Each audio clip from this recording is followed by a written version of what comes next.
Hey, what's up everyone? Tim from Everyday Tactical Vids, and today we're looking at this, which is the Spar tool. You can see it is basically a shovel multi-tool option built in. You can see we have a hammerhead, we have a pick, we have a pry bar, we have a saw edge there, we have a bladed edge there, and then obviously we have the shovel that can be used. Made of carbon steel. You do get covers on both ends. I've just taken them off to show you the actual item. It is made of this carbon steel and it's secured in different sections, and then here where it says Spartool on the front there, upside down for you, but where it says Spartool on the front is a heavy duty, feels like some sort of almost rubberized plastic, leans toward plastic but has a little bit of a rubber feel to it, and that's just to make it easier to use. So what we're going to do is basically test out all these different items, and we'll get you thinking about if this is going to be a good item for you for, you know, an emergency kit, keep it in the trunk of your car, camping, backpacking, whatever it is. Let's check out the Spartool and figure out what we think about it.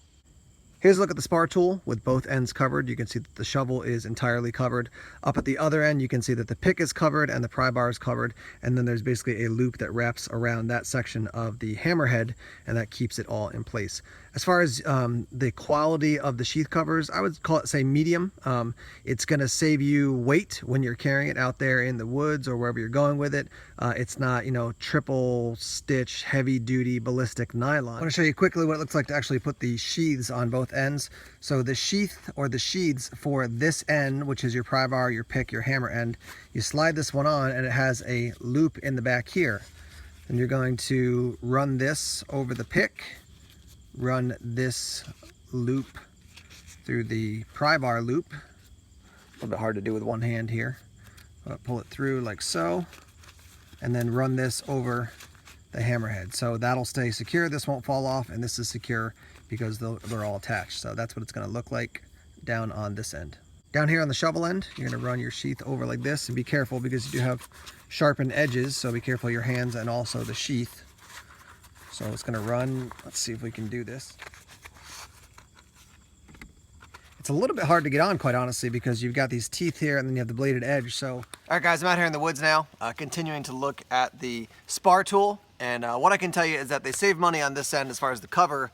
It is a little bit hard to operate. What I found is, as I take this off here, and you hear the dogs in the background, it comes with this little piece of tubing that you put on the edge of your Spartool, and that's basically what you're gonna have to do in order to get the cover on. It just gets too hung up on the blade and the saw. So yeah, keep this, don't throw it out, and then slide this over. Now, in the ideal world, they'd probably, they'd probably have something where you could snap it or whatever. But again, a small company starting out, they're trying to save money, so I can relate to that. And for me, it's not a make or break thing. A little bit more of a hassle, you know, that you got to keep this thing, but not a huge deal. Let's do a little chopping here. Like here.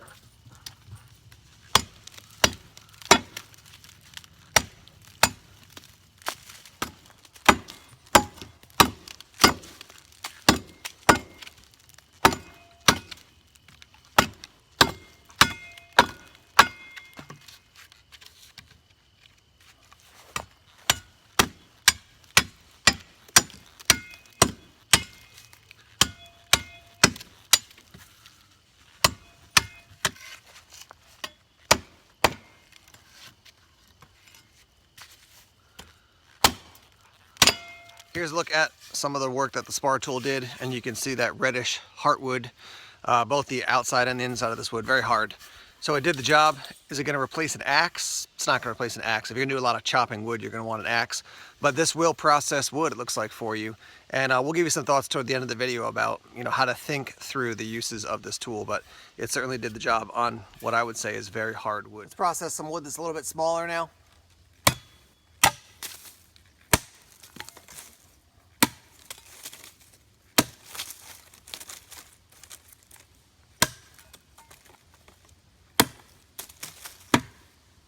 So as you'd probably expect, no issue whatsoever for the Spartool for those smaller pieces of wood. So we're going to take a look at the saw edge and put that in use in a minute here. There's just a little bit of a close-up. But one thing to always remember about a saw edge or a saw is the length of your saw, or the length of this edge, right? So you're talking about 3.5 inches, maybe 3 inches. That's not a whole lot of pull. So, you know, when you're talking about pulling and pushing, if you pull too far this way, the shovel's going to fall off. If you pull too far this way, it's going to bump up against this lip here. So that's just something to remember. You're not going to saw huge items with this. It's just not going to work. Can you saw something literally that wide? You can. It's going to be a lot of work, and you're going to be kind of, I think, stumbling and fumbling all over the place.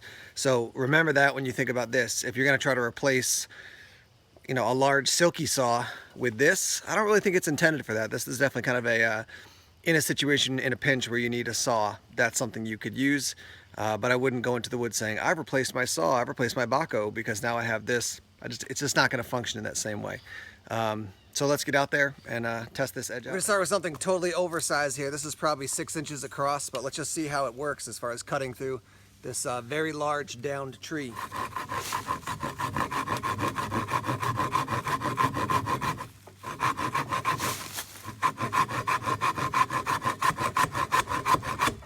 So as I just mentioned, you are going to bump up against the little lip here in the back when you push forward as you get deeper into the wood. So right there, I could see it actually kind of tearing into the wood a little bit.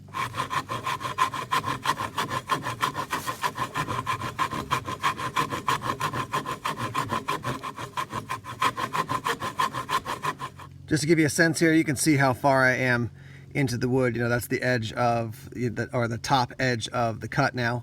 So you're talking probably, you know, coming up on ½ an inch, maybe 1/3 of an inch at this point. So again, this thing is not going to be chopping down huge trees like that, but for smaller tasks, which we're about to do, I think it's going to be much more helpful.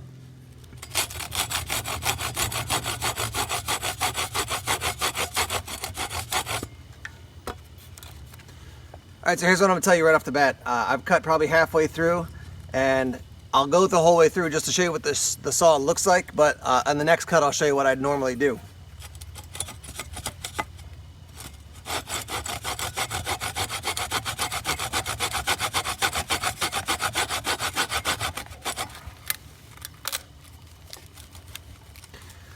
So I'm that far through. At this point, I'm just doing this. And with a piece of wood this size, that's probably what I'm doing anyhow. And if I need a really clean cut, maybe I can use the saw. Go. I'd use the saw, but for most cases, something this small, you're talking, you know, 3/4 of an inch across. I'm just gonna chop it like this. So here's my quick take on the saw edge for the Spartool. I would just remove it. I have yet to see a saw back or a saw tool that's built into another tool like a knife, a machete, anything like that, that really works well, honestly. The tops ones I think are decent for cutting a notch or very small cuts, but generally it's this length of pull issue that just creates a lot of struggle in using it. These teeth are not super aggressive. The Saberback Bowie from Outdoor Edge that my buddy Blaze and I tested, very aggressive teeth, but again, the length of pull was so short, it was just challenging to use. And if you're gonna cut something that small, you might as well just chop it. So I would just remove that and then just sharpen this entire edge. So sharpen this edge and this edge up, and now you've got two quite sharp edges, you know, for doing more of those chopping tasks. That's my opinion. Let's keep using this thing. All right, let's dig with this thing a little bit here.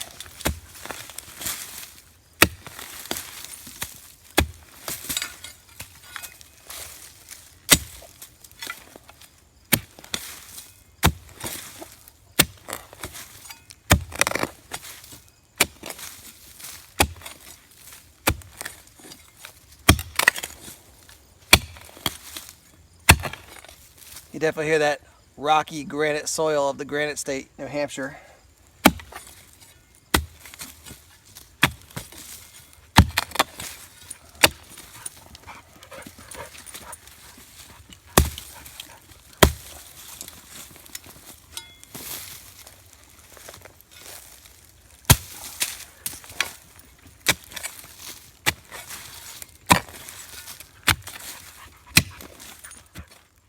What I've dug here is a hole that's probably about 14 inches long and about probably 5 inches deep, and I would say probably about 5 inches wide too.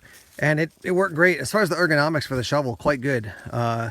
You're gonna have issues hitting granite whether you have a huge shovel like you would use in your garden, or if you're, you know, using this thing. So that's not an issue. It's just, is it easy to use as you're actually holding it, you know, as a shovel? And yes, I would definitely say it is, with your hand grabbing onto the cover of the pick and or the cover of the pry bar section of the Spartool.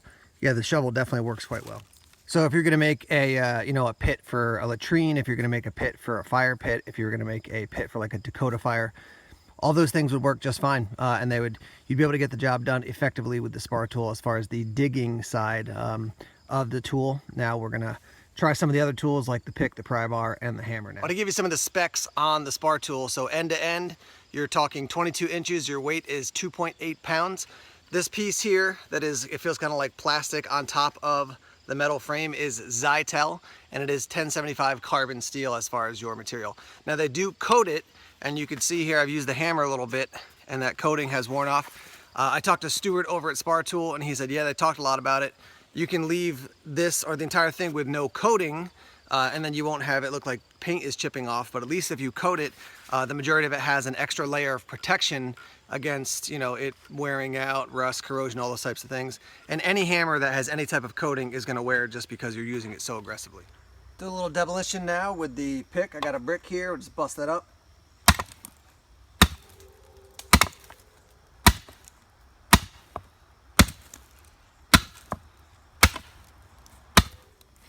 The main thing I'm looking for just to see is as I do that, does this break? Does this get loose or anything like that?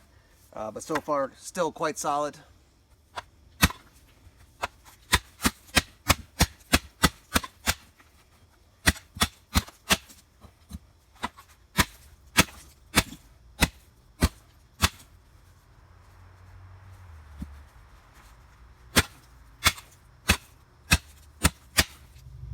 Here's a quick look at the pick end now, and definitely got some brick on it, but no bends, no breaks, and still solid. Work on this piece of old decking now just for kicks. I mean, if this thing can handle a brick, this shouldn't be a problem, but we'll see how it does.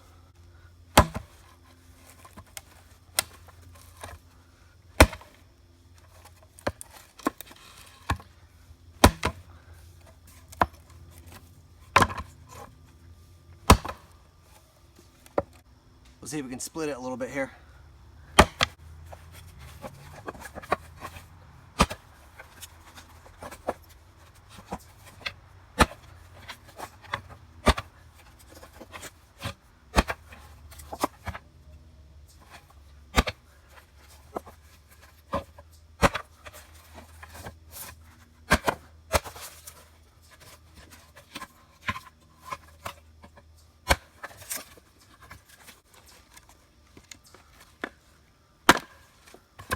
Shift over to the pry bar now.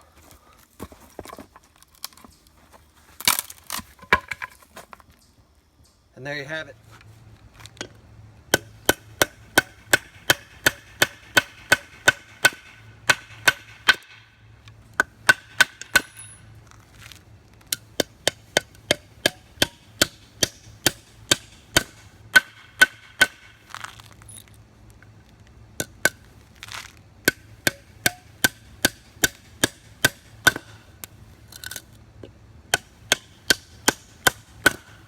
Here's a quick look at the head of the hammer, and you can see it's definitely taken off the paint there. Let's wrap up here talking about the Spar tool, and to do that, first I want to talk about multi-tools. So when you purchase a multi-tool, you want to get a multi-tool that's going to fit your needs. Like, for example, if you gave me a Leatherman that was built around, say, working on an AR-15, but I was out camping or maybe just bushcrafting, that's probably not going to be the best tool for me in that situation. So you got to find a multi-tool that works for your purposes. That being said, does this work for me for doing things in the outdoors? Maybe, but unlikely. I just don't need all these types of tools when I'm out camping, bushcrafting, backpacking, that type of stuff. What would I use this for? This is gonna go into one of our 2 cars as an emergency tool that we're gonna keep there, because we live in New Hampshire and sometimes you get snow and in turn you get ice. This gives you a lot of different tools to get snow and ice out from underneath your car. Now this is not the same as a straight up snow shovel, but if you get stuck in a situation where there's ice or snow crammed under your tires, well, now you got a pick to dig it out, you got this saw end and that cutting edge, and then just overall the shovel to hack away at that stuff and to clear out snow and ice. The pry bar, yeah, I mean, there's definitely gonna be uses for it, but you know, and even the hammer, but I'm thinking particularly in bad weather, having a strong tool with a shovel and a couple other kind of cutting and demolition type options is gonna be really good for me. What about for you? think about the Spar tool, the different options that are built into this tool, and would you use them? That's going to shape whether you think this would be a good investment for you. Again, for me, I don't use a shovel that much. I don't use a pick that much, for example, when I'm out backpacking or camping, but maybe you do. Maybe you want a tool that you can keep at a campsite, you know, where you're regularly going back to. This is also the type of tool that I would leave at a, say, like a bushcraft base camp. So when I'm out there and I'm like, oh, you know what, I want to dig out the fire pit more. It's got lots of ashes in it, lots of charcoal in it, and I want to dig it deeper. Now I got a tool to do that. Also just a general use tool, you know, around camp. One thing I will note about the shovel end is, again, this is true for all multi-tools that use a shovel as kind of a cutting option, is that eventually if you're digging in the ground enough, it's going to just dull this edge up. I can even just feel a little bit from having dug, not a ton, but it's starting to dull down. So having a sharpener around if you want to use it for that purpose, or, you know, if you're going to like use it and then be coming home, when you get home, sharpen up the edge again. Again, this, let's see here, this edge, this saw edge, I would just get rid of that. I don't think it's necessary. I think it's probably better just to have a straight up shovel. But when you are building a multi-tool, the more tools you can kind of, you know, quote unquote fit into the tool, the more bang for the buck, you know, as people generally see it. But overall, cool item. Again, you saw the sheath system. You got to be aware of that little rubber liner that's going to go on your shovel end. But yeah, it's cool, and it's going to go into one of the cars. You can certainly find a small shovel and add a small folding saw, and then add a pick, and then add a pry bar. But this is all in one, and it is quite comfortable to use. I was a little bit skeptical when I first picked it up to say, is it going to be ergonomic? But I do find it quite ergonomic and quite usable. We've been talking about the Spar tool made here in the USA. If you want more information, there's links down below. Just click that Show More tab and head down to the description section for more information. Thanks as always for checking out the videos. More videos coming soon. Take care.